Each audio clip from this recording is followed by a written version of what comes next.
So hello बच्चों, let's see this question. If sum of all forces acting on a body is zero, is it necessarily in equilibrium?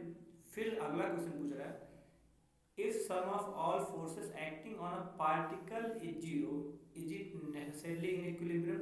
तो एक बार बेटे body की बात कर रहे हैं और एक बार बेटे बात कर रहे हैं पार्टिकल की। तो दोनों में अंतर क्या है बेटे? बॉडी होगी बेटे बड़ी सी, तो जैसे बॉडी के चलो एक सर्कुलर बॉडी ऐसे मान लेते हैं। तो अगर इस बॉडी पर बेटे ऐसे फोर्स लग रहा है और एक बेटे ऐसे फोर्स लग, दोनों फोर्स बेटे अगर हम मान लेते हैं इक्वल अपोजिट है, तो हम कहेंगे बेटे कि एफ नेट जीरो है।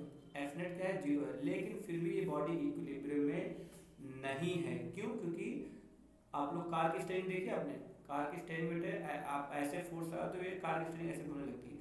अगर ये घूमने लग गई तो ऐसे कंडीशन में अगर हम बॉडी की बात, क्योंकि अलग अलग दो क्वेश्चन पूछ रहे हैं, अगर हम बॉडी की बात करेंगे तो इक्विलिब्रियम में नहीं है, नॉट इन इक्विलिब्रियम। क्यों? क्योंकि यहाँ पर नॉट इन इक्विलिब्रियम जरूरी नहीं है कि वो इक्विलिब्रियम में ही रहे। क्यों? क्योंकि अगर फोर्स जीरो तो बेटे एफ नेट तो जीरो है, लेकिन टॉ नेट जीरो हो भी सकता है और नहीं, टॉ नेट जीरो हो भी सकता है या फिर नहीं भी।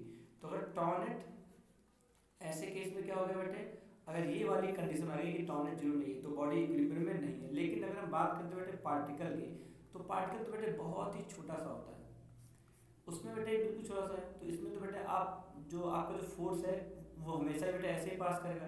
तो यहाँ पे तो बेटे टॉ नेट भी जीरो होगा और एफ नेट भी जीरो होगा। तो यहाँ पर बेटे बॉडी इक्विलिब्रियम में होगी, बॉडी इज इन इक्विलिब्रियम। तो बॉडी बेटे क्या होगी यहाँ पर? इक्विलिब्रियम में होगी। पार्टिकल बहुत छोटा सा होता है।